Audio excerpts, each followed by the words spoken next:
माँ की देखभाल कौन करेगा। माँ अस्पताल में एक बेड पर पड़ी थी। अस्पताल के बरामदे में उसके 2 बेटे और 1 बेटी चिंता में टहल रहे थे। भाई बहन को अपनी माँ के लिए सेहत की चिंता तो थी, लेकिन उससे भी ज़्यादा चिंता इस बात की थी कि अब माँ को अपने साथ कौन रखेगा। जब तक माँ स्वस्थ थी वह इन तीनों से अलग अपने पुराने घर में रहती थी, लेकिन अब ऐसा करना खतरे से खाली नहीं होता और ऐसा करने से समाज में तीनों बेटे बेटियों का नाम भी खराब होता। लोग कहते कि देखो कैसे औलाद है, बीमार माता को अकेले रहने के लिए छोड़ दिया। 1 घंटा से बिना कोई बातचीत किए वह तीनों अपने अपने विचारों में खोए हुए थे। फिर बहन ने चुप्पी तोड़ते हुए अपने बड़े भाई की तरफ देखते हुए कहा, भैया आप बड़े हैं, इसलिए आपका कर्तव्य है कि माँ का ज़रूरत के समय आप रखें और उनकी देखभाल करें।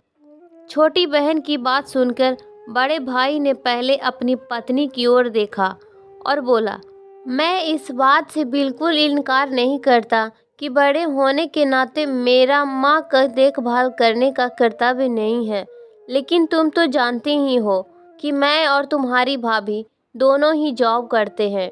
ऐसी हालात में माँ के साथ किसी न किसी को हर वक्त उनकी देखभाल करने के लिए उनके साथ रहना पड़ेगा, जो हमारे लिए बहुत मुश्किल हो जाएगा। बहन तुम तो पूरा दिन घर ही रहती हो, तुम माँ को अपने साथ क्यों नहीं रखती। पैसों की चिंता मत करना, जो भी खर्चा आएगा मैं दे दूंगा। अनिल भैया आप तो जानते ही हैं कि मैं माँ से कितना प्यार करती हूँ, लेकिन आप यह भी जानते हैं कि मेरे ससुराल वाले कैसे हैं। मैं यह बिल्कुल बर्दाश्त नहीं कर पाऊंगी कि कोई मेरी माँ को और मेरे भाइयों को भला बुरा कहे।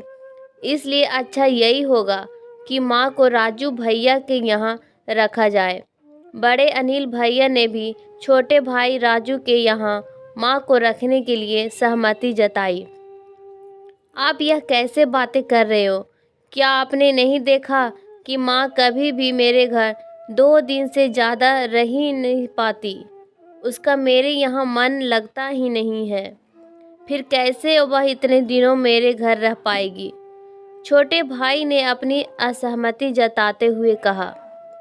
इससे पहले कि इस चर्चा का कोई नतीजा निकल पाता, एक नर्स वहां दौड़ते हुए आई और कहने लगी, क्या आप ही वार्ड नंबर 4 में भर्ती मरीज के रिश्तेदार हैं?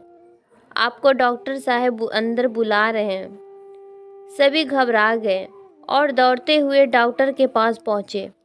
डॉक्टर ने उनसे हाथ जोड़ते हुए कहा, आई एम सॉरी, मैं आपकी माता जी को नहीं बचा पाया।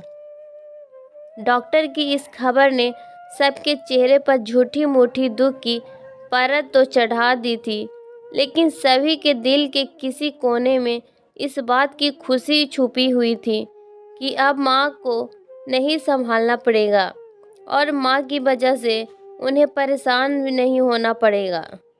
दोस्तों, छोटी सी यह कहानी ही समाज का सत्य है। यहाँ लोग ऊपर से जो दिखाते हैं वह अंदर से नहीं होते।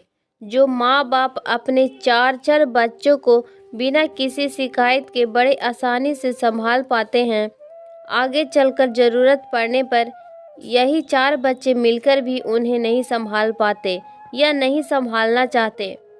बच्चों को यह बात नहीं भूलनी चाहिए, जैसा वो बोएंगे वैसा ही तो काटेंगे। अगर आज वह अपने माँ बाप के साथ बुरा बर्ताव करते हैं तो उन्हें यह याद रखना चाहिए कि उनके बच्चे भी बड़े होंगे और वह भी बूढ़े होंगे। जो उन्होंने अपने माँ बाप के साथ किया है, उनके बच्चे भी उनके साथ वही करेंगे। उम्मीद करती हूँ दोस्तों ये कहानी आप लोगों को पसंद आई है। अगर पसंद आई है तो लाइक शेयर कीजिए, चैनल पे नए तो सब्सक्राइब कीजिए। कहानी सुनने के लिए धन्यवाद।